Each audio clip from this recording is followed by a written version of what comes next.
This is where the hunt ends, Mufasa. Thanks to your brother. I'm the son of a king. You stole my destiny. Now this is yours.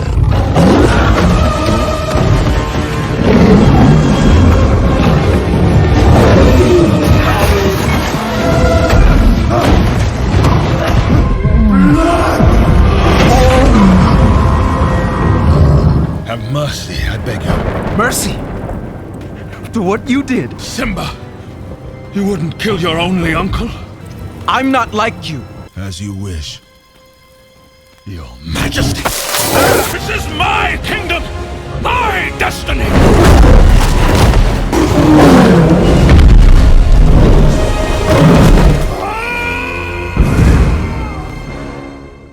Kamusta kayong lahat? Nandito na naman tayo sa Filipino Chill Recap.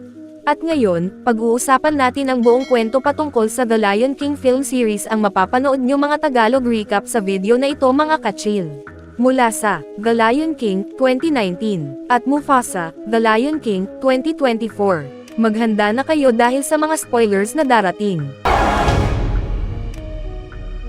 Habang sumisikat ang araw, nalaman ng mga hayop sa buong Afrika ang pagsilang ng bagong prinsipe. Bilang paggalang kay Haring Mufasa, nagtungo ang lahat ng hayop sa bato ng hari. Doon, minarkahan ni Rafiki ang noo ng munting si Simba at ipinakilala siya bilang magiging pinuno sa hinaharap. Matapos ang pagdiriwang, yumuko ang lahat ng hayop bilang paggalang sa munting prinsipe, maliban kay Scar. Sa halip na dumalo sa seremonya, nanatili siya sa kanyang lungga habang nangangaso ng isang daga. Habang nilalaro ng malaking pusa ang kanyang nahuling pagkain, dumating si Zazo, ang maharlikang tagapaghatid ng balita, at sinabi na paparating si Mufasa para sa isang mahalagang pagpupulong. Dahil sa pagdating ng ibon, nakatakas ang hinuhuli ni Scar kaya nagpasya siyang kainin na lamang si Zazo. Ngunit napigilan siya ni Mufasa, na dumating sa tamang oras. Naiinis, sinabi ng hari ng kagubatan na hindi niya nakita si Scar sa seremonya at nais sana niyang naroon ang kanyang kapatid. Ngunit nananatiling sama ng loob ni Scar dahil nawala sa kanya ang karapatan sa trono at napunta ito sa kanyang pamangkin. Tinanong ni Mufasa kung nais ba siyang hamanin ni Scar para sa karapatang maging hari, ngunit tumanggi ang nakababatang kapatid. Sinabi nitong wala siyang pag-asang manalo at si Mufasa ang mananatiling hari magpakailanman. Sumagot si Mufasa na mali siya, dahil balang araw ay si Simba ang papalit sa kanya at magiging bagong hari. Kinabukasan, nagising ang munting si Simba at tinawag si Mufasa upang maglibot silang magkasama. Sa halip, dinala siya ng malaking leon sa tuktok ng pinakamataas na bato at ipinakita ang lambak. Sinabi niya na ang lahat ng naaabot ng sikat ng araw ay bahagi ng kanilang kaharian. Namangha si Simba at nagtanong kung siya ba ang namamahala sa lahat ng iyon. Sumagot si Mufasa na balang araw, mapapasailalim din iyon sa pangangalaga ni Simba. Tinanong naman ng anak kung magiging kanya ang lahat ng lupaing iyon, ngunit sinabi ni Mufasa na hindi. Ipinaliwanag niya na ang isang tunay na hari ay hindi nagmamay-ari ng lupain, kundi pinoprotektahan lamang ito. Habang nakatanaw sa lambak, napansin ni Simba ang isang madilim na bahagi at tinanong ang kanyang ama kung ano iyon. Ngunit mahigpit siyang pinagbintangan ni Mufasa na pumunta roon. Sakto namang dumating si Zazo upang ibalita na may mga hyena na namataang nangangaso sa kanilang teritoryo. Kaya iniuwi muna ni Mufasa si Simba bago siya nagtungo upang ipagtanggol ang kanilang lupain. Pagdating sa lugar, nagsimulang maglakad si Simba papunta sa ibang mga batang leon. Habang naglalakad, may isang salagubang na dumaan sa harap niya. Tulad ng isang masiglang kuting, agad niya itong pinaglaruan at umakyat sa mga bato hanggang sa hindi sinasadyang mahulog sa lungga ni Scar. Tuwang-tuwa si Simba at nagsimulang ikwento kung gaano kasaya ang pagiging hari. Sinamantala naman ni Scar ang pagkakataon at tinanong kung nasabi na ba ni Mufasa ang tungkol sa madidilim na lupain. Nang malaman niyang hindi pa, sinabi niya kay Simba na iyon ay isang libingan ng mga elepante at doon nagpupunta ang mga matatandang leon upang patunayan na sila ay malalakas at matatapang. Matapos marinig ang kwento ng kanyang tiyuhin, lalo pang naengganyo si Simba na tuklasin ang lugar. Kaya agad niyang tinawag si Nala upang mamasyal. Ngunit nag-aalala ang mga leon ng bantay na baka mawala ang dalawa, kaya isinama nila si Zazo upang bantayan sila. Habang nasa daan, ikinwento ni Simba kay Nala ang tungkol sa libingan ng mga elepante. Sinabi naman ni Nala na kailangan muna nilang mawala si Zazo. Para iligaw siya, nagsimulang makipaglaro ang dalawang batang leon sa ibon. Tumakbo sila sa pagitan ng mga flamingo at mga zebra upang matakpan ang kanyang paningin. Matapos malampasan ang mga elepante at mga zebra, nagtago ang dalawa sa matataas na damuhan at tuluyang nailigaw si Zazo, na naiwan sa gitna ng ibang mga ibon. Nang luminaw na ang daan, nagpatuloy ang dalawang batang leon sa kanilang paglalakbay. Habang nagbibiroan at nag-aasaran, tumalon si Nala kay Simba at naitulak siya pababa sa gilid ng burol. Tumayo siya sa ibabaw ng magiging hari, habang nakikiusap naman si Simba na tumigil na siya. Naroon pa rin si Nala sa ibabaw ni Simba nang mapansin niyang nakarating na pala sila sa libingan ng mga elepante. Agad niyang iminungkahi na bumalik na sila, dahil napakalayo na nila sa teritoryo ng kaharian. Ngunit dahil sabik sa natuklasan, hindi pinansin ni Simba ang sinabi nito at nagpatuloy sa paglalakad sa gitna ng mga buto ng elepante hanggang sa marating niya ang isang kuweba. Habang sinusuri nila ang lugar, binalaan siya ni Nala na padilim na at dapat na silang umalis. Ngunit bago pa sila makaalis, isang grupo ng mga hyena ang biglang sumulpot at pinalibutan sila. Mula sa likuran, sinabi ni Shenzi na hindi na siya makapaghintay na lapain ang anak ng hari at dahan-daang lumapit na tila gutom na gutom. Sa sandaling iyon, dumating si Zazo at nakiusap sa mga hayop na pakawalan ang mga batang leon. Sinabi niyang kapag inatake nila ang mga ito, magsisimula ang digmaan laban kay Mufasa. Ngunit wala itong pakialam kay Shenzi at sinubukan pa rin niyang sugurin ang mga leon. Agad naman siyang hinarangan ni Zazo at sinugatan ang kanyang mukha gamit ang mga kuko nito. Sinamantala ng dalawang batang leon ang pagkakataon at tumakbo papasok sa isang lagusan sa ilalim ng lupa upang makatakas. Ngunit paglabas nila, napunta pa rin sila sa gitna ng mga hyena. Nang wala na silang matakbuhan, biglang dumating si Mufasa at buong bangis na sinalakay ang mga hyena, dahilan upang umatras ang lahat ng mga ito. Pagkatapos, mahigpit na binalaan ng hari ng mga leon ang mga hyena na huwag nang lalapit pa sa kanyang anak. Agad namang sumunod si Shenzi, kaya dinala ni Mufasa ang mga bata pabalik sa kaharian. Nang ligtas na sila, inutusan ng hari si Zazo na ihatid si Nala pauwi at naiwan siyang mag-isa kasama si Simba. Sinabi niya sa anak na nalagay nito sa panganib ang kinabukasan ng buong kaharian. Matapos ang seryosong usapan, nakipaglaro si Mufasa sa kanyang anak upang maibsan ang tensyon. Nang mapagod ang dalawa, humiga sila at minasdan ang mga bituin. Ipinaliwanag ni Mufasa na ang mga dakilang hari ng nakaraan ay nananatili sa kalangitan at patuloy na gumagabay at nagbabantay sa mga kasalukuyang hari. Pagsapit ng gabi, nagtungo si Scar sa libingan ng mga elepante upang kausapin ang mga hyena. Akala ng ibang mga mandaragit ay si Mufasa iyon na naghahanap ng paghihiganti kaya naghanda sila sa pakikipaglaban. Ngunit nang makilala nila si Scar, sinabi nito na narinig niyang kumakalat na ang taggutom sa madidilim na lupain. Kaya ipinadala niya roon ang dalawang batang leon upang magkaroon sila ng pagkain, ngunit nakabalik pa rin ng buhay ang munting leon. Dahil sa gutom, sinabi ng mga hyena na handa nilang kainin si Simba. Ngunit sinabi ni Scar na mas marami pa siyang maibibigay sa kanila. Nagtaka si Shenzi at tinanong kung ano ang ibig niyang sabihin. Ipinaliwanag ni Scar na mapupuno niya ang kanilang mga tiyan habang buhay kung tutulungan nila siyang maging bagong hari. Pagkatapos, sinabi ni Scar na kailangang alisin si Mufasa. Kapag siya na ang naupo sa trono, hindi na muling magugutom ang mga hyena. Kahit na sa tingin nila ay kabaliwan iyon, pumayag sina Shenzi at ang iba pang mga hyena na tulungan si Scar. Kaya isiniwalat niya sa kanila ang kanyang plano upang maagaw ang kaharian. Kinabukasan, isinama ni Scar ang kanyang pamangkin sa isang bangin. Sinabi niya na doon natututong umungal ang mga leon. Ayon sa kanya, iyon lamang ang paraan upang muling makuha ni Simba ang tiwala ng kanyang ama. Dahil naniwala sa kanyang tiyuhin, nagsimulang magsanay ang munting prinsipe. Sinabi naman ni Scar na aalis muna siya at babalik na lamang mamaya upang tingnan ang kanyang pamangkin. Pagkaalis ni Scar, pinagmamasdan ni Simba ang ibang mga hayop at sinubukan niyang anggulan ang isang butiki. Ngunit ang tanging lumabas sa kanyang bibig ay isang mahinang miyaw. Bigla niyang naramdaman ang pagyanig ng lupa at nagsimulang tumingin sa paligid. Doon niya napansing may isang malaking kawan ng mga wildebeest na papasok sa bangin, nang hindi niya alam na ang mga hyena ang may kagagawan nito. Agad na nagtago si Simba sa likod ng isang bato at nanginginig na hinintay na lumipas ang panganib. Samantala, sa bato ng hari, dumating si Scar at sinabi kay Mufasa na may nagaganap na pagtakbo ng mga wildebeest sa bangin at naroon si Simba na nangangailangan ng tulong. Walang pag-aalinlangang agad na nagtungo sina Mufasa at Zazo sa lugar. Pagdating nila, nakita nilang nakakapit si Simba sa isang puno upang makaiwas sa rumaragasang mga hayop. Agad na hinabol ni Mufasa ang kanyang anak, Habang bumababa siya, inutusan naman ni Scar si Zazo na tawagin ang mga Leones upang maiwan silang dalawa ni Simba. Tumakbo si Mufasa pababa ng bangin at sumugod sa gitna ng nagwawalang mga wildebeest para maililigtas ang anak na nakakapit pa rin sa parehong puno. Ngunit bago pa niya ito maabot, nabangga siya ng isang wildebeest. Nabali ang sanga at kapwa silang nahulog ni Simba. Nang akala ni Simba na wala na silang pag-asa, biglang dumating si Mufasa. Mabilis niyang kinagat si Simba at inilagay ito sa ligtas na bahagi sa ibabaw ng malaking bato. Ngunit muli na namang nabangga si Mufasa ng mga wildebeest at halos matapakan siya ng buong kawan. Sa kabila ng kanyang mga sugat, nakatakas pa rin ang hari ng savanna mula sa stampede at nagsimulang umakyat sa bangin.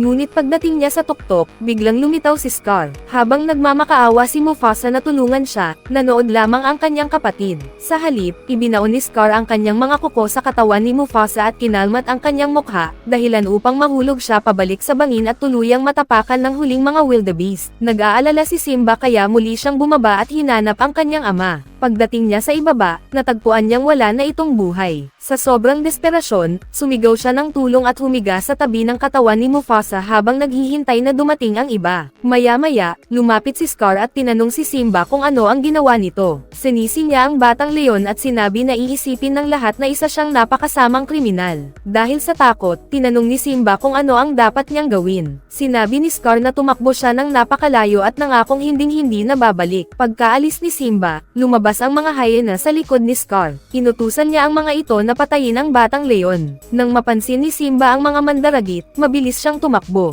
Ngunit pagdating sa isang kurbada, nadulas siya at nahulog sa bangin. Gusto pa ring makasiguro ni Shenzi na patay na si Simba kaya inutusan niya ang ibang hyena na bumaba at tingnan ito. Ngunit natakot ang mga ito at inakalang walang makaliligtas sa ganoong pagbagsak. Nagsinungaling sila kay Shenzi at sinabi na kinain na nila ang katawan ng batang leon. Ilang metro sa ibaba, buhay pa pala si Simba. Nakatago siya sa ilalim ng isang puno at naghintay hanggang makaalis ang mga hyena. Nang tuluyan na silang mawala, bumaba siya sa bangin at nagsimulang maglakad ng walang direksyon sa gitna ng disyerto. Samantala, sa Pride Rock, nagbigay si Scar ng talumpati. Nagkunwari siyang nagdadalamati sa pagkamatay ng kanyang kapatid at pamangkin. Sinabi niyang hindi siya umabot sa bangin ng tamang oras upang maililigtas ang dalawa. Gayunpaman, sinabi rin niya na hindi maaaring mawalan ng pinuno ang kanilang kaharian. Kaya idineklara niya ang kanyang sarili bilang bagong hari. Pagkatapos, sinabi niyang napakalaki ng responsibilidad para sa iisang leon lamang, kaya kailangan niya ng tulong upang mapanatiling ligtas ang lahat. Dahil dito, isinama niya ang mga hyena bilang kanyang mga katuwang sa pamumuno. Samantala, sa gitna ng disyerto, ilang araw na naglakad si Simba ng mag-isa. Dahil sa matinding pagod at uhaw, tuluyan na siyang sumuko at humiga na lamang sa mainit na buhangin. Makalipas ang ilang oras, isang grupo ng mga vulture ang lumapit upang kainin si Simba. Ngunit bigla silang inatake ng isang baboy ramon na nagtangkang banggain ang mga ito. Pagkalipad ng mga ibon, lumapit ang mabangis na baboy kay Simba. Napansin naman ng meerkat na nakasakay sa ulo nito na buhay pa ang batang leon, kaya agad niya itong sinilip. Nang makitang gumagalaw pa si Simba, natakot si Timon at mabilis na nagtago sa likod ng isang bato. Ngunit napansin ni Pumbaa na isa pa lamang itong batang leon. Iminungkahi niyang alagaan nila ito dahil kapag lumaki na si Simba, mapoprotektahan sila nito laban sa anumang panganib. Pagkagising ni Simba, nagpakilala sina Pumbaa at Timon. Tinanong nila kung paano siya napadpad sa disyerto, ngunit ayaw ng batang leon na pag-usapan ang nangyari kaya nagpatuloy lamang siya sa paglalakad. Napansin ni Timon na labis ang kalungkutan ni Simba, kaya sinabi niyang hindi na mababago ang nakaraan, ngunit maaari pa niyang baguhin ang kanyang kinabukasan. Pagkatapos ay itinuro niya ang pilosopiyang Hakuna Matata, isang paraan ng pamumuhay na walang iniisip na problema. Habang natututo si Simba tungkol sa Hakuna Matata, sinamahan niya ang dalawa papunta sa isang napakagandang lambak na may malaking talon.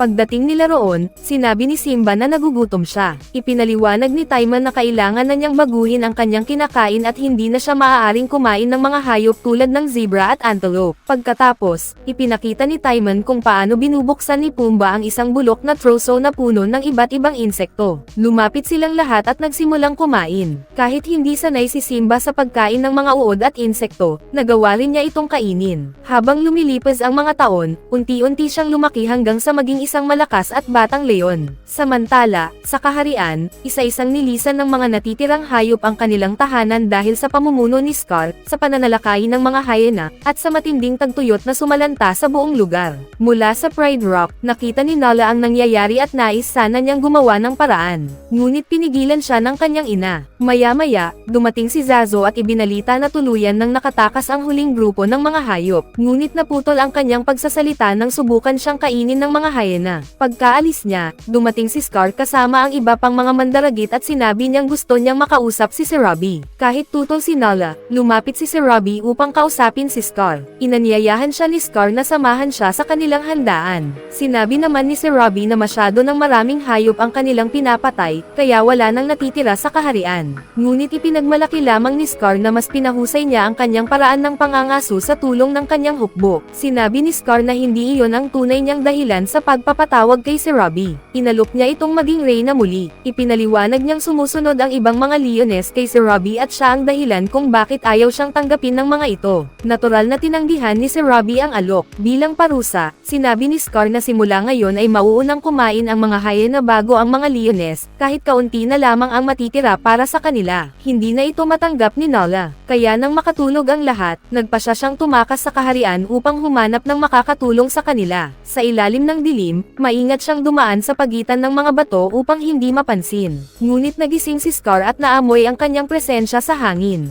Naghinala siyang may tumatakas, kaya agad niyang sinundan ang amoy. Halos mahuli na niya si Nala, ngunit dumating si Zazo sa tamang oras at inagaw ang kanyang atensyon. Dahil dito, ligtas na nakatakas si Nala at nakalayo sa kaharian. Samantala, ipinagpatuloy ni Simba ang kanyang bagong buhay kasama sina Timon at Pumbaa. Patuloy siyang namuhay na parang isang maliit na mandaragit at masayang kumakain ng mga anay kasama. Ang dalawa, matapos silang magpakabusog buong araw, humiga sina Simba, Timon, at Pumbaa upang pagmasdan ang mga bituin. Sinabi ni Timon na ang mga iyon ay malalaking alitap-tap lamang. Nang tanungin nila si Simba kung ano ang tingin niya, ibinahagi niya ang sinabi noon ng kanyang ama, na ang mga dakilang hari noon ay nagbabantay pa rin sa mga buhay mula sa kalangitan. Pagkarinig nila sa sinabi ni Simba, nagtawanan sina Timon at Pumbaa. Dahil dito, nalungkot si Simba at lumayo upang mag-isang kumain ng mga insekto. Pagkatapos, humiga si Simba at muling tumingin sa kalangitan. Habang nakahiga siya, may isang hibla ng kanyang balahibo sa leeg ang natanggal at nahulog sa malapit na batis. Sa agos ng tubig,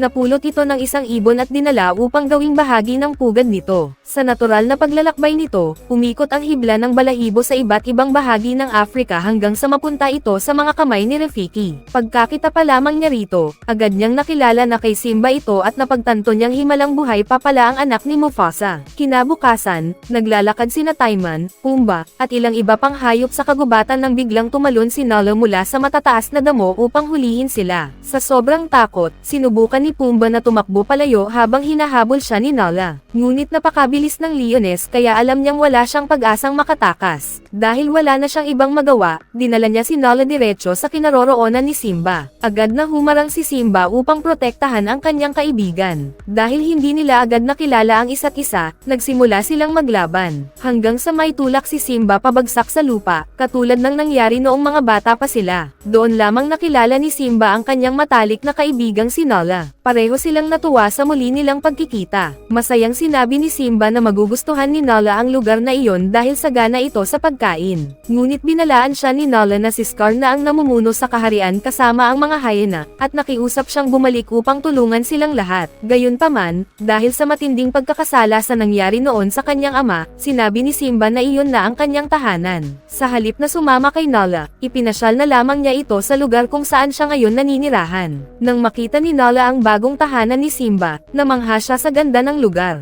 Ngunit sa kabila nito, tinanong niya si Simba kung bakit hindi na ito kailanman bumalik sa kanilang kaharian. Ipinaliwanag ni Nala na halos wasakin na ni Scar ang buong lupain at nakiusap siyang harapin ang kanyang tiyuhin upang iligtas ang kanilang tahanan. Ngunit sinabi ni Simba na wala na siyang magagawa upang baguhin ang nangyari. Dahil dito, sinabi ni Nala na naging makasarili na si Simba at malaking pagkakamali ang paghahanap niya rito. Pagkasabi nito, agad siyang umalis. Naiwang mag-isa si Simba at naglakad-lakad habang iniisip ang lahat ng sinabi ni Nala. Sa kanyang paglalakad, bigla niyang nakasalubong sumbong si Rafiki. Ngunit hindi niya ito nakilala at inakala niyang isa lamang itong karaniwang hayop. Dahil gusto niyang mapag-isa, sinabi ni Simba kay Rafiki na hayaan na lamang siya. Ngunit sumagot ang matandang mandrill na kailangan niyang tulungan si Simba upang mahanap muli ang kanyang tunay na sarili. Inakala ni Simba na baliw lamang ang matandang unggoy kaya nagpatuloy siya sa kanyang paglalakad. Ngunit biglang sinabi ni Rafiki na minsan niyang kinarga sa kanyang mga bisig ang anak ni Mufasa. Napahinto si Simba at agad na nagtanong kung kilala nito ang kanyang ama. Sumagot si Rafiki na kilala pa rin niya si Mufasa dahil buhay pa ito. Nagulat si Simba sa kanyang narinig. Sinabi ni Rafiki na dadalhin niya siya kay Mufasa at inutusan siyang sumunod. Puno ng pag-asa, mabilis na sinundan ni Simba si Rafiki hanggang sa makarating sila sa gilid ng isang ilog. Pagdating nila roon, sinabi ni Rafiki na naghihintay si Mufasa at inutusan si Simba na lumapit sa tubig. Nang tumingin si Simba sa malinaw na refleksyon nito, sinabi ni Rafiki na si Mufasa ay nananatiling buhay sa kanyang kalooban. Sa mismong sandaling iyon, nabuo ang isang napakalakas na bagyo sa kalangitan. Mula sa mga ulap, narinig ni Simba ang tinig ni Mufasa. Sinabi ni Mufasa na panahon na upang gampanan ni Simba ang kanyang papel sa siklo ng buhay at kunin ang kanyang nararapat na lugar bilang hari. Bago mawala ang kanyang tinig, sinabi rin ni Mufasa na kailanman ay hindi niya iniwan ang kanyang anak at palagi siyang nasa tabi nito. Ipinaalala rin niya kay Simba na huwag niyang kalilimutan kung sino talaga siya. Labis na naantig si Simba sa mga salita ng kanyang ama. Dahil dito, nagpasya siyang bumalik sa kanilang kaharian at agad na hinabol si Nala. Matapos ang ilang oras na pagtakbo sa disyerto, natagpuan ni Simba si Nala at sinabi niyang kailangan na nilang umuwi. Magkasama silang tumakbo hanggang sa makarating sa bangin. Pagdating nila roon, nakita ni Simba ang kalunos-lunos na kalagayan ng kanilang kaharian. Naalala niya ang sinabi noon ni Mufasa, na tungkulin niyang protektahan ang lahat ng naaabot ng sikat ng araw. Maya-maya, dumating si Zazo at labis ang kanyang tuwa nang makita niyang buhay pala si Simba. Hindi nagtagal, dumating rin sina Timon at Pumbaa. Sinabi nilang lalaban sila sa tabi ni Simba at nangakong susuportahan siya sa anumang kailangan niya. Sama-sama nilang pinagmasdan ang galaw ng mga hyena. Napagpasyahan ni Simba na kailangan nilang gumamit ng pain dahil wala na silang ibang pagpipilian. Kaya si Timon ang napiling gumanap sa papel na iyon at akitin ang mga hyena palayo. Samantala, mula sa itaas ng isang puno, pinagmamasdan ni Rafiki ang lahat. Kinuha niya ang kanyang matandang tungkod at naghanda rin sa nalalapit na labanan. Sa Pride Rock, muli na namang sinusubukan ni Scar na kumbansihin si Sir Robbie na maging reyna. Ngunit matapang na sinabi ni Sir Robbie na kailanman ay hindi nito mapapantayan si Mufasa. Dahil sa galit, sinugod ni Scar si Sir Robbie at nagsimula itong saktan. Ngunit sa tamang sandali, dumating si Simba at malakas na inutusan si Scar na lumayo sa kanyang ina. Labis ang kasiyahan ni na Sir Robbie at ng iba pang mga leones nang makita nilang buhay at nakabalik na si Simba. Samantala, kitang-kita ang pagkabahala ni Scar, kaya agad niyang isinisi ang lahat sa mga hyena. Pagkatapos ng kanilang muling pagkikita, sinabi ni Nala na tapos na ang paghahari ni Scar. Hinikayat niya ang lahat ng mga leones na lumaban sa tabi ni Simba. Gaya ng dati, naging tuso si Scar. Sinabi niyang hindi na kailangang mauwi sa karahasan ang lahat at ayaw niyang maging dahilan ng pagkamatay ng isa na namang miyembro ng kanilang pamilya, katulad ng nangyari kay Simba. Nalito si Simba sa sinabi ni Scar. Nagtaka si Nala at tinanong si Scar kung ano ang ibig nitong sabihin. Ngunit pinilit ni Scar si Simba na aminin na siya ang may kasalanan sa pagkamatay ni Mufasa. Dahil sa matinding pagkakasala na matagal niyang kinikimkim, inako ni Simba ang sisi sa pagkamatay ng kanyang ama. Sinamantala ito ni Scar at paulit-ulit siyang ininsulto habang unti-unti siyang itinutulak palapit sa gilid ng Pride Rock. Habang paatras ng paatras si Simba, nadulas siya at halos mahulog. Nakakapit na lamang siya sa gilid ng malaking bato. Sa mismong sandaling iyon, isang malakas na kidlat ang tumama sa tuyong damuhan sa ibaba at mabilis na kumalat ang napakalaking apoy sa buong lugar. Habang nakabitin si Simba, sinabi ni Scar na pamilyar sa kanya ang tanawing iyon. Ayon sa kanya, ganoon din ang naging sitwasyon ni Mufasa bago ito namatay. Ikinwento pa ni Scar na nakita niya ang takot sa mga mata ni Mufasa habang nakatingin ito sa kanya, at ganoon ding takot ang nakikita niya ngayon sa mga mata ni Simba. Pagkatapos ay ipinatong niya ang kanyang mga paa kay Simba at pabulong na inamin na siya mismo ang pumatay kay Mufasa. Nagalit ng husto si Simba. Agad niyang kinagat ang mukha ni Scar, saka muling umakyat sa ibabaw ng Pride Rock upang harapin ang kanyang tiyuhin. Upang iligtas ang sarili, agad na ibinaling ni Scar ang usapan at pinaratangang gusto siyang patayin ni Simba. Ngunit nagsalita si Robbie. Ipinaalala niyang noon pa man ay sinasabi ni Scar na huli na itong dumating sa bangin. Ngunit ngayon, siya mismo ang umaming nakita niya ang huling tingin ni Mufasa bago ito namatay. Dahil dito, nabunyag ang lahat ng kanyang kasinungalingan. Wala nang may tago, inutusan ni Scar ang mga hyena na patayin ang lahat. Agad namang pinangunahan ni Nala ang mga leones sa isang matinding paghiganting atake, dahilan upang sumiklab ang digmaan sa pagitan ng mga leon at mga hyena. Samantala, sina Timon at Pumbaa ay nagtago sa loob ng isang kuweba. Inakala nilang naligaw na nila ang mga hyena, ngunit bigla na lamang lumitaw ang mga ito sa kanilang likuran. Dahil wala nang ibang magagawa, lumaban si Pumbaa. Nagulat ang mga hyena sa kanyang tapang kaya napaatras ang mga ito. Sa Pride Rock, patuloy ang mabangis na labanan habang lalo pang lumalawak ang apoy. Sa gitna ng kaguluhan, nakita ni Shenzi si Nala at sinabi nitong matagal na niyang hinihintay ang pagkakataong iyon. Ngunit matapang na sumagot si Nala na hindi na siya ang dating batang leon at handa na siyang lumaban. Buong lakas niyang sinalakay si Shenzi. Mula naman sa himpapawid, sumugod si Zazo at inatake ang mga hyena upang gambalain ang mga ito. Ngunit siya mismo ang naipit at muntik ng mapahamak. Mabuti na lamang at dumating si Rafiki, na walang awang pinaghahampas ang mga hyena gamit ang kanyang tungkod. Sa kabila nito, mas marami pa rin ang mga hyena. Halos matalo na si Nala sa laban kay Shenzi, ngunit nagawa niyang kagatin ang leeg nito at ihagis ito pababa mula sa Pride Rock. Gaya niya, isa-isa ring natalo ng ibang mga leones ang mga hyena. Nang mapagtanto nilang wala na silang pag-asang manalo, nagsimula silang magsitakas. Samantala, habang pinagmamasdan ang lahat mula sa malayo, sinubukan ding tumakas ni Scar. Ngunit hindi siya pinayagan ni Simba at agad siyang hinabol. Naabutan ni Simba si Scar sa tuktok ng Pride Rock kung saan wala na itong matatakbuhan. Nagmakaawa si Scar na patawarin siya. Iginiit niyang ang mga hyena ang pumilit sa kanya na gawin ang lahat. Tinawag pa niya ang mga itong maruruming bangkay na kumakain lamang ng patay at sinabi niyang balak din sana niya silang patayin. Hindi niya alam na narinig pala ng mga hyena ang lahat ng sinabi niya.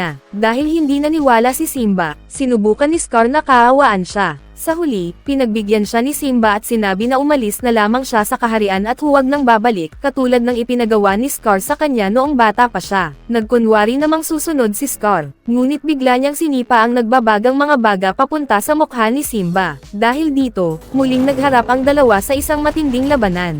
You can't win, Scar! This is my kingdom!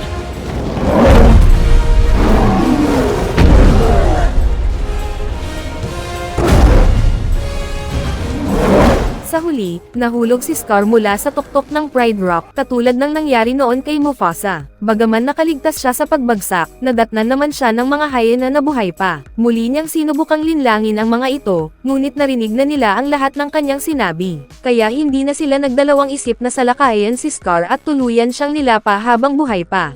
Makalipas ang ilang sandali, bumuhos ang malakas na ulan at tuluyang naapula ang apoy sa buong kaharian. Nang tuluyan ng hamupa ang kaguluhan, lumapit si Rafiki kay Simba at kinoronahan siya bilang bagong hari ng mga leon.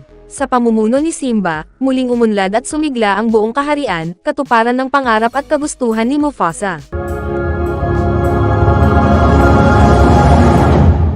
Ang lahat ay nagsimula sa maharlikang kaharian ng Mili, kung saan ang mga hayop ng lahat ng uri ay namuhay sa perpektong pagkakaisa, mga zebra, hippo, warthog, giraffe, at marami pang iba.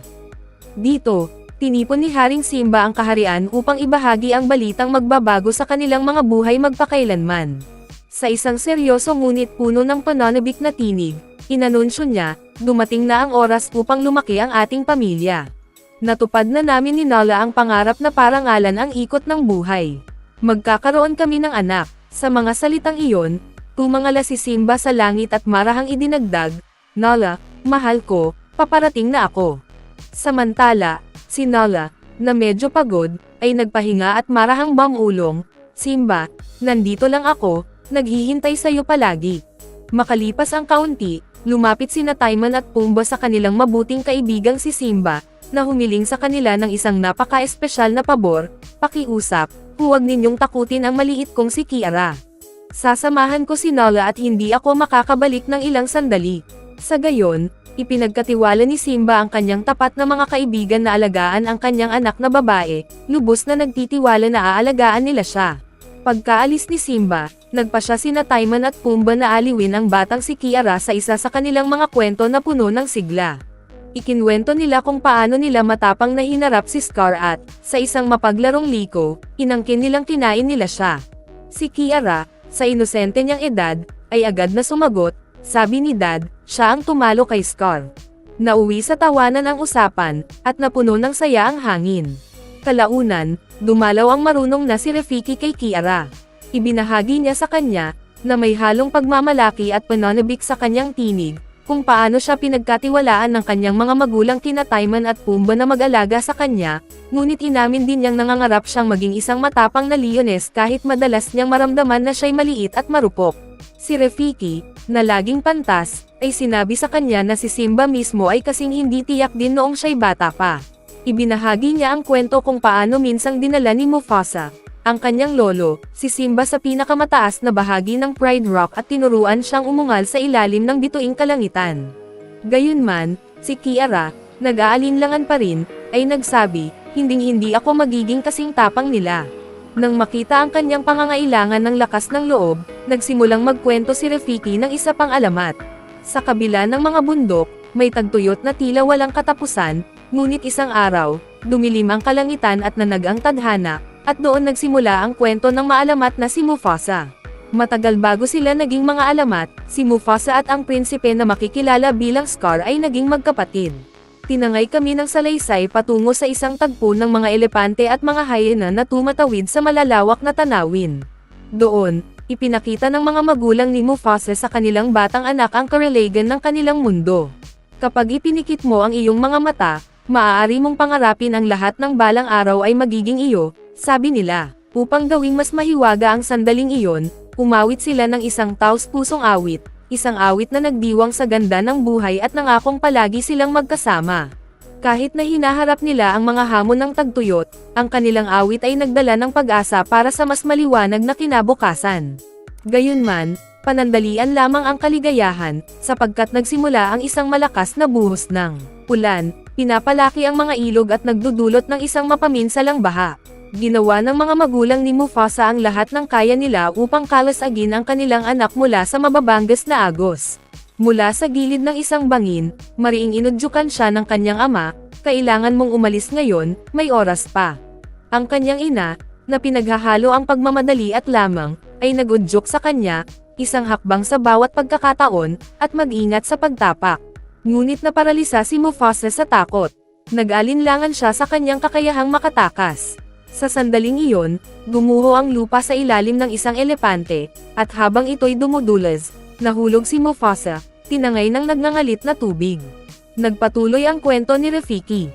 Ang rumaragasang baha ay nagsanib sa isang malayong ilog, dinadala si Mufasa palayo sa kanyang mga magulang, palayo sa lahat ng kanyang nakilala. Sa isang liblib na sulok ng kaharian, ang munting leon ay kalaunay na ihagis sa isang lumulutang na troso. Dito namin nakilala si Taka, ang mausisa at matapang na anak ni Haring Obasi. Nang mapansin ang tagalabas, nagtanong si Taka, ano ang pangalan mo? Mufasa, sagot ng batang leon. Nang ganyo, inamin ni Taka na may lihim siya, ngunit tumanggi siyang ibahagi ito. Napakalakas ng pagpupumilit ni Mufasa kaya sa huli ay bumigay si Taka, ibinunyag ang nalalapit na panganib, may buwaya na papalapit para hulihin ka.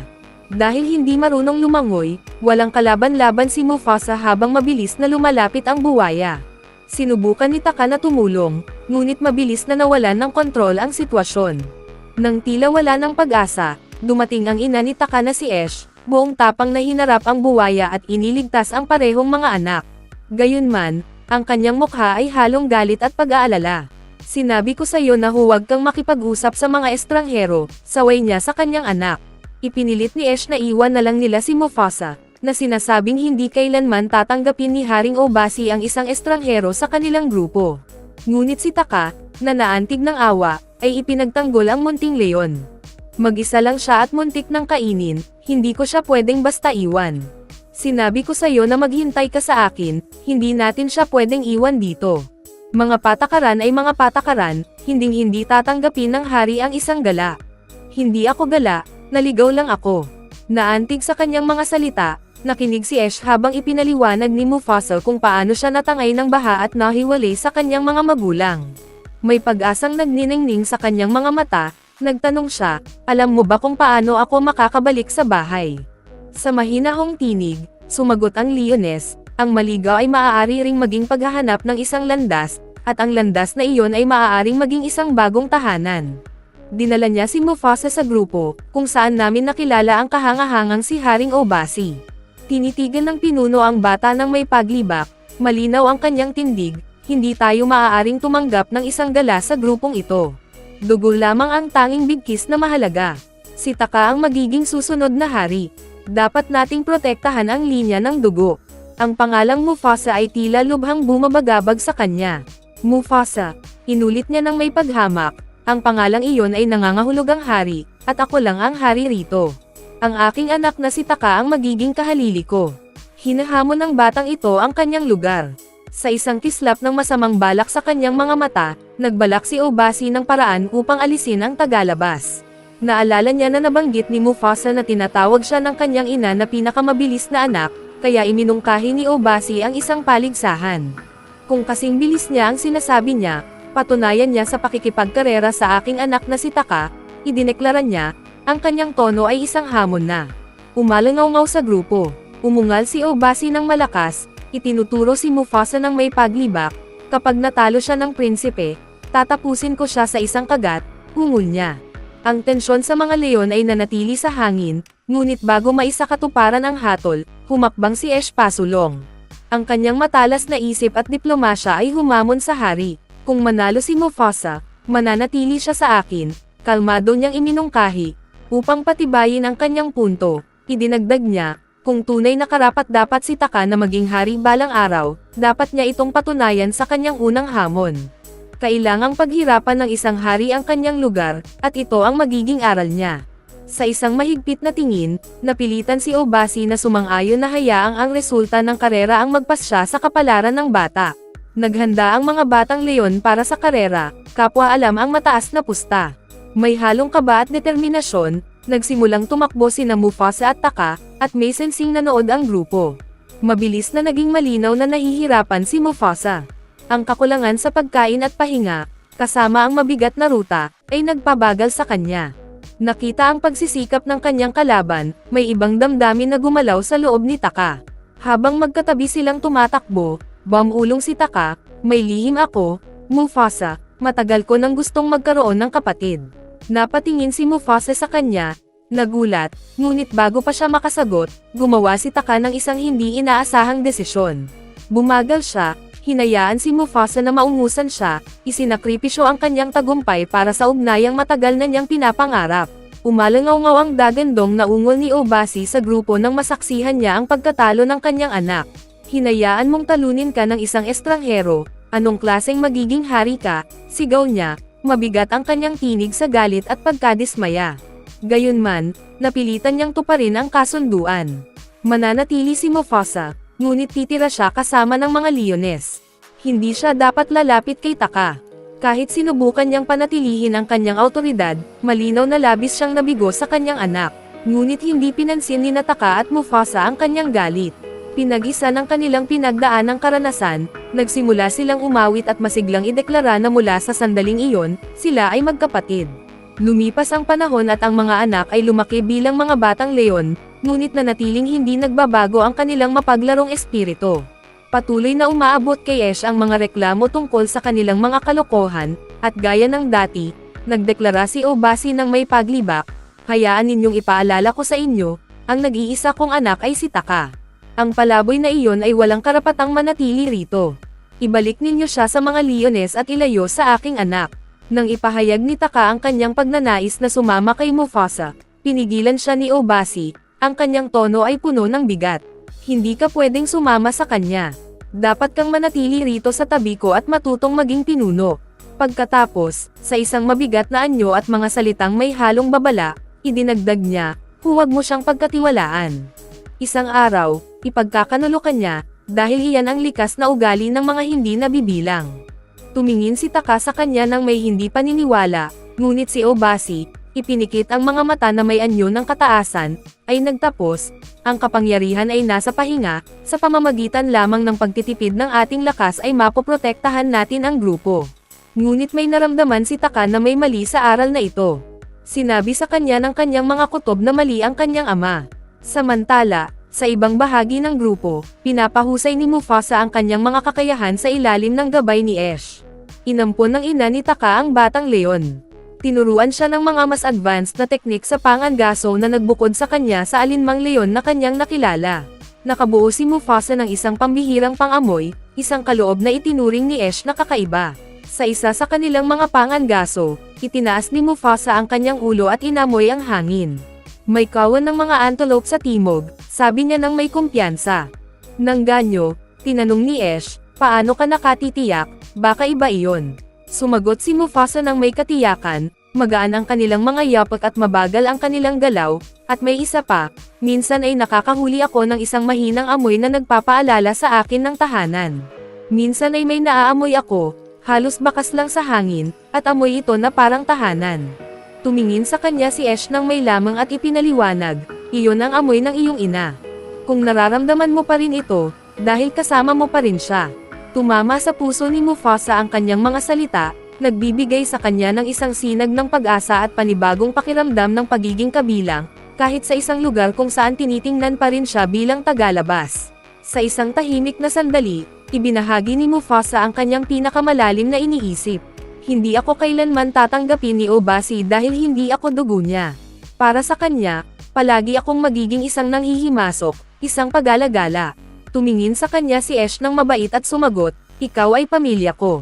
Hindi mahalaga kung saan ka nanggaling o kung ano ang sinasabi ni Obasi. Dito, kasama ko, palagi kang may tahanan.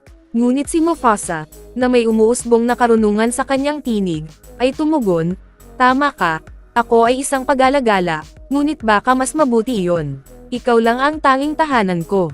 Kahit papaano, hindi ko na kailangang dalhin ang pasanin ni Taka o harapin ang kapalaran ng pagiging Lion King. Hindi iyon bigat na para sa akin. Sa mga salitang iyon, bumalik sa kasalukuyan ang kwento ni Rafiki. Sina Timon at Pumbaa, na lubos na naaaliw, ay sumingit na may pananabik, si Mufasa ay tulad lang namin, isang tunay na pag-alagala, sigaw nila. Ngunit si Kiara, na naiirita sa kanilang kawalan ng paggalang, ay pinatahimik sila sa isang senadoryas, hinayaang magpatuloy si Rafiki. Lingid sa kaalaman ng lahat, si Taka ay lihim na nagmamasid sa lahat.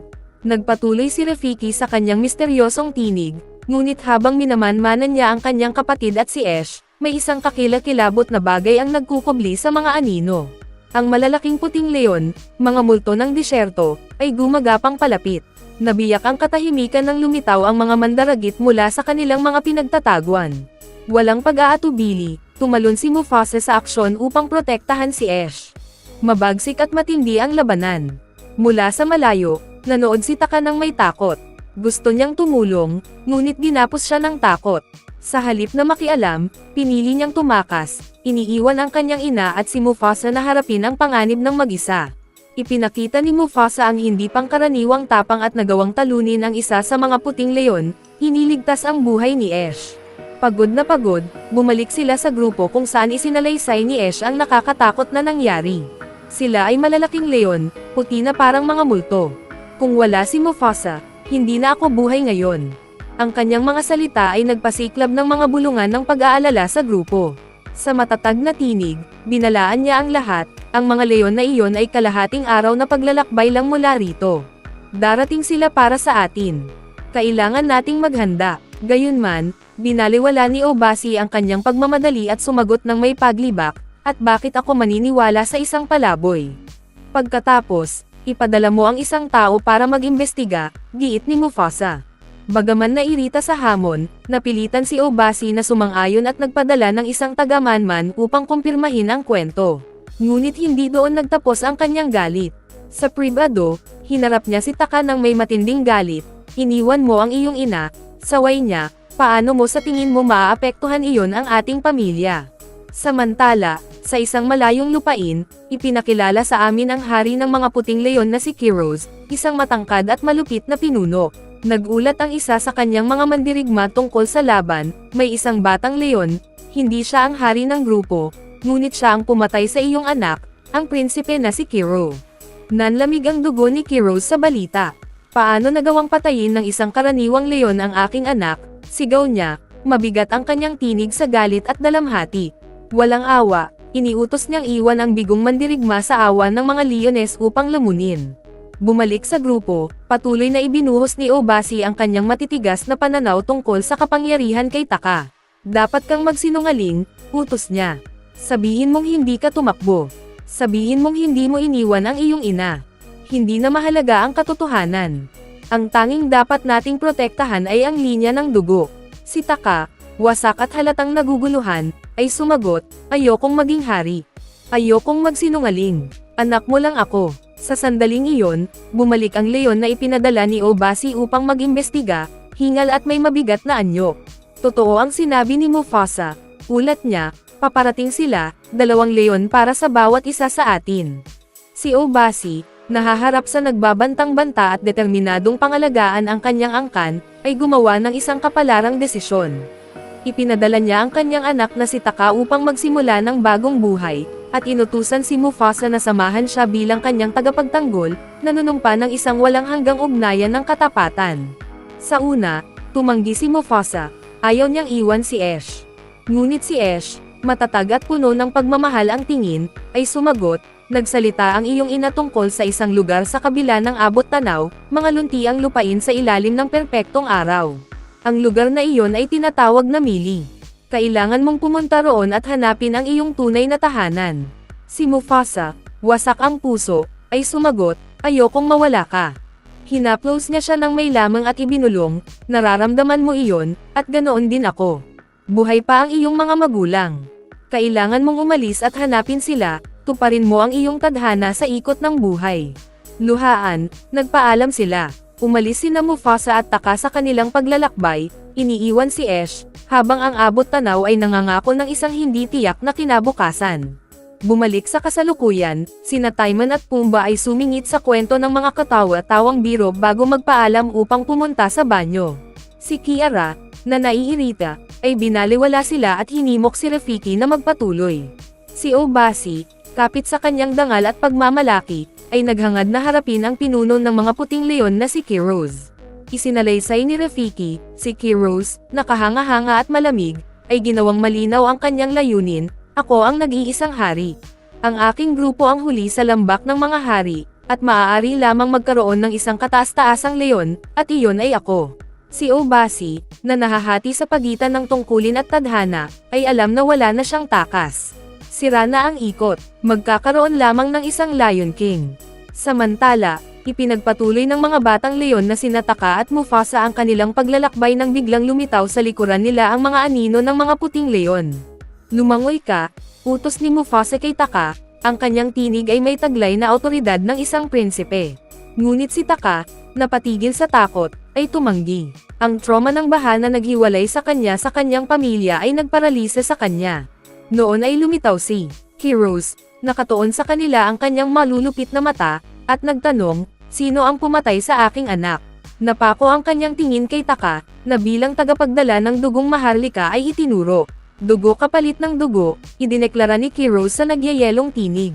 Wala nang ibang pagpipilian ang magkapatid kundi tumakbo para sa kanilang mga buhay, ngunit ang kanilang landas ay humantong sa isang bangin, na trap at walang mapuntahan. Umabot sa sukdulan ang tensyon. Si Taka, nilamon ng takot at kawalan ng pag-asa, ay pabulong na humingi ng tawad bago itinulak si Mufasa patungo sa tubig, pinilit siyang tumalon. Isang puting leones ang humabol sa kanila at tumalon kasunod, ngunit may buwaya na lumitaw mula sa kailaliman, sinunggaban ang mga ngaso at kinaladkad siya sa ilalim ng tubig. Tinangay sila ng agos ng ilog, pansamantalang iniligtas mula sa panganib ngunit iniwang pagod at marupok. Samantala, si Kiros, na may nagyayelong determinasyon, ay nanumpa, saan man sila magpunta, huhuntahin natin sila. Sa kanilang pagtakas, nakasalubong ng magkapatid ang isang leones na nagngangalang si Robbie. May mabigat na anyo, ibinunyag niya, naghahanap ako ng mga nakaligtas mula sa aking grupo. May ilan na nakatakas sa mga mananakop, ngunit wala na akong nahanap na iba maliban sa inyong dalawa. Sinubukan nilang kausapin pa si Robbie, Ngunit sa sandaling iyon ay may isang ibon na lumitaw, isang nerbyosong hornbill na nagngangalang Zazo, na sumigaw, "Pakiusap, huwag ninyo akong kainin." Pagkatapos, medyo kumalma, idinagdag niya, si Sir Robbie ay isang prinsesa. Ipinadala ako ng kanyang ama upang protektahan siya sa kanyang paglalakbay. Ang hindi inaasahang likong ito ay nagpakilala ng isang bagong kakampi sa kanilang landas patungo sa pagtupad ng kanilang tadhana. Ibinahagi ng magkapatid ang kanilang layunin kay Sir Robbie, na makarating sa Mili. Ngunit siya ay nag-alinlangan, ang lugar na iyon ay isang alamat. Hindi ko kailangan ng pag-asa, kailangan ko ng pagkain. Sa kabila ng kanyang mga pagdududa, nanatiling hindi matitinag ang pananampalataya ng magkapatid sa paghahanap ng paraisong iyon. Samantala, sa kailaliman ng isang kagubatan, ipinakilala sa amin ang isang batang Rafiki, isang natatanging babon sa kanyang lahi. Ipinanganak siya na may pambihirang mga kaloob, mga propetikong pangitain, kakayahang makipag-usap sa mga insekto at sa buwan, at maging ang kapangyarihang magpagaling. Ngunit ang mga kakayahang ito ang naging dahilan upang siya ituring na iba at itaboy ng kanyang komunidad. Ayaw sa kanya, bumoto sila upang siya itapon.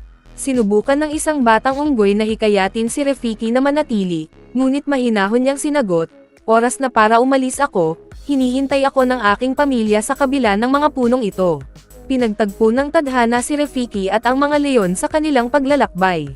Nang makita siya, inakala ni Taka at Mufasa na maaaring pagkain siya at sinubukan siyang takutin. Nabigo ang kanilang plano. Naglakad si Rafiki ng may payapang kumpiyansa, na para bang hindi nababahala sa panganib. Nang ganyo, tinanong siya ng mga leon, "Bakit hindi ka natatakot? Wala nang mapupuntahan." Sa isang misteryosong tono, sumagot si Rafiki, "Naglalakad ako patungo sa liwanag. Kung papatayin ninyo ako, hindi na ninyo mararating ang Mili. Naghihintay roon ang aking kapatid." Nagulat sa kanyang mga salita at sa pagbanggit niya ng Mili, sinubukan siyang kausapin ng mga leon, "Dalhin mo kami sa Mili at hindi ka namin sasaktan." Tumanggi si Rafiki, "Wala akong ginagawa na kasunduan. Ang landas ko ay akin, at ang sa inyo ay sa inyo." Gusto sanang igiit ni Taka, ngunit pinutol siya ni Mufasa. Bumalik ang kwento sa kasalukuyan, kung saan sina Timon at Pumbaa ay sumabog sa tawa. Inagaw lang daw ni Rafiki ang kwento ni Mufasa para ikwento ang sarili niya, biro nila. Si Rafiki, parehong neinsulto at kalmado, ay sumagot, "Walang kwento ni Mufasa kung wala ang kwento ni Rafiki." Si Kiara, labis na naantig sa salaysay, ay tumangala sa langit at pabulong na nagsabi, "Mama, Papa, pakiusap, pakinggan ninyo ako at bumalik kayo para sa akin." Sa alaala, ibinahagi ni Rafiki ang kanyang karunungan kay Mufasa, na umamin sa kanyang mga takot, hindi lamang sa tubig, kundi pati sa mga panaginip kung saan nararamdaman niya ang presensya ng kanyang mga magulang. Marahang pinayapa siya ni Rafiki, "Palagi mong mararamdaman ang iyong mga magulang. Kung naririnig mo ang tinig ng iyong ina, dahil ginagabayan ka niya." Nang gabing iyon, nakahuli si Rafiki ng isang isda, ngunit nang suriin niya ito, ibinulong niya, hindi pa oras nito, at ibinalik niya ito sa tubig. Pagsikat ng araw, nagpatuloy ang grupo sa kanilang paglalakbay. Umasa si Mufasa sa kanyang matalas na pangamoy at tiniyak sa grupo na malapit na silang makahanap ng pagkain. Bagaman nagduda sila sa una, hindi nagtagal ay nasagap nila ang amoy ng isang malapit na kawan. Pinalakas ng loob, nagpatuloy sila, umaawit at pinatitibay ang kanilang pag-asa na marating ang alamat na lupain kung saan maaari silang magtayo ng bagong tahanan. Habang tinatawid nila ang lambak, nagbabala si Rafiki tungkol sa isang patuloy na panganib, sinusundan ang ating mga yapot ng kanilang mga mata. Hindi susuko si Kiros. At totoo nga, nagulat ang mga leones ni Kiros sa kanilang pinuno, hindi na sila nag-iisa. Sumama na sa kanila ang isang leones at isang babon. Sa sandaling iyon, humingi si Taka ng tulong kay Mufasa upang mapalapit kay Sir Robbie. Sinubukan ni Mufasa na tumulong at iminungkahi na lapitan niya ito ng mahinahon at magtanong tungkol sa kanyang pinanggalingan, at banggitin ang isang uri ng bulaklak na tinatawag na dock flowers. Buong kumpiyansa, lumapit si Taka kay Sir Robbie at nag-improvisa, "Amoy pato ka." Laban sa lahat ng inaasahan, nagsimulang umayos ang usapan, ngunit bigla itong naputol. Dumating na ang mga puting leon mula sa kabilang panig ng lambak. Pinagmasdan sila ng mga puting leon na may bangis ng mandaragit. Si Taka, na puno ng maling kumpiyansa, ay hindi na bahala hanggang sa mapagtanto nilang kayang-kaya ng kalaban na tumalon papunta sa kanila. Nahaharap sa nalalapit na panganib, sinubukan ni Mufasa na kumbansihin ang mga elepanteng malapit sa kanila na tulungan silang lumaban, ngunit may mas malikhaing ideya si Sir Robbie. Umakyat siya sa isang puno at nagsimulang itulak ang mga pugad ng bubuyog patungo sa mga elepante, na naging sanhi upang magsipagkumpulan ang mga bubuyog at guluhin ang malalaking hayop. Sa kanilang pagkabaliw, lumikha ng kaguluhan ang mga elepante at napaatres ang mga puting leon. Ligtas man sa ngayon ang grupo, alam nilang hindi pa tapos ang banta. Habang isinasakatuparan ang plano ni Sir Robbie, may kapalit ito. Nawalan siya ng balanse at nahulog mula sa puno. Walang pag-aatubili, sumugod si Mufasa upang iligtas siya, habang si Taka, muli na namang naparalisa sa takot, ay nagtago sa mga anino. Nang bumalik ang katahimikan, ipinakita ni Rafiki ang kanyang kakayahang magpagaling at inalagaan ang mga sugat ni Sir Robbie. Matapos ang maraming pagsisikap, gumalaw siya at nagising, nalilito. Sa kanyang kakaibang paraan, idineklara ni Rafiki, ang iyong buhay ay naligtas. Nalilito, nagtanong si Sir Robbie, kanino? Bago pa makasagot si Rafiki, nagsalita si Mufasa, si Taka ang nagligtas sa'yo. Si Taka, nagulat sa mabait na kasinungalingan ng kanyang kapatid, ay tinanggap ito ng tahimik. Kalaunan, tahimik niyang pinasalamatan si Mufasa sa kanyang ginawa.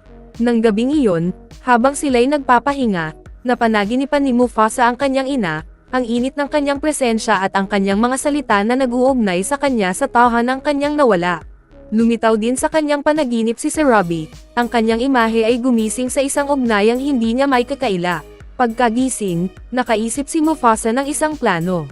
Kung nais nilang marating ang mili ng ligtas, kailangan nilang tiyakin na hindi sila masusundan ng mga puting leon.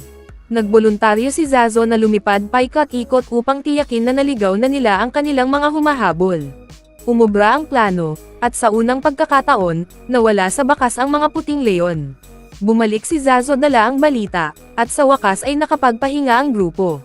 Nang gabing iyon, tahimik na lumapit si Sir Robbie kay Mufasa at tuwirang tumingin sa kanyang mga mata. Ibinulong niya, alam kong ikaw ang nagligtas sa akin, hindi si Taka. Ikaw ay isang dakilang leon, at balang araw, dapat kang maging hari. Sinubukan ni Mufasa na iwasan ang papuri niya sa una, ngunit sa huli ay ngumiti siya at umawit ng isang awit para kay Sir Robbie na nagdiwang sa kanyang tapang at kabaitan. Lingid sa kanilang kaalaman, nakikinig si Taka mula sa mga anino, ang kanyang puso ay nilamon ng selos at galit. Mag-isa, umawit siya ng kanyang pagkadismaya at sakit, umaamin, hindi ko makalimutan ang aking nakita, wala na akong kapatid, mag-isa na ako. Sa kanyang paghihirap, natisod si Taka at gamulong hanggang sa matagpuan niya ang kanyang sarili na kaharap si Haring Kiroz. Dahil sa galit at sama ng loob, ipinagkanulo ni Taka ang kanyang kapatid. Si Mufasa ang pumatay sa iyong anak. Kinuha niya sa akin ang aking ama, at ngayon, dadalhin kita sa kanya. Gagabayan din kita patungo sa mili. Sa mga salitang iyon, tinatakan ni Taka ang isang madilim na kasunduan sa mga puting leon. Kinabukasan, muling sumama si Taka sa grupo na parang walang nangyari. Pinasalamatan niya si Mufasa sa lahat, ngunit palihim siyang nag-iwan ng mga marka sa lupa, ginagabayan ang mga puting leon patungo sa kanilang kinaroroonan. Matapos ang mahaba at nakakapagod na paglalakbay, sa wakas ay narating nila ang mili, isang tunay na paraiso. Isa itong oasis na may saganang tubig, lunti ang mga halaman, at masiglang buhay ilang. Si Rafiki, labis ang tuwa, ay nakakita ng isang puno na madalas niyang nakikita sa kanyang mga pangitain. Kumikinang ang kanyang mga mata sa paghahayag, humarap siya kay Mufasa at sinabi, sa aking mga pangitain, palagi kong nakikita ang isang kapatid na nakatayo rito. Ikaw ang kapatid na iyon. Ikaw ang aking kapatid. Habang nagdiriwang ang grupo, nagbabadya ang panganib. Dumating si Kiroz at ang kanyang grupo, at ibinunyag ng hari ng mga puting leon ang katotohanan. Si Taka ang nagdala sa kanila roon. Natigilan si Mufasa at tumangging maniwala, ngunit kinumpirma ito ni Taka. Totoo, dahil ikaw ang pinili ni Sir Robbie, tulad ng ginawa ng ating ina, at maging ng ating ama. Si Kiroz, nilamon ng galit, ay humingi ng paghihiganti para sa pagkamatay ng kanyang anak. Is mine.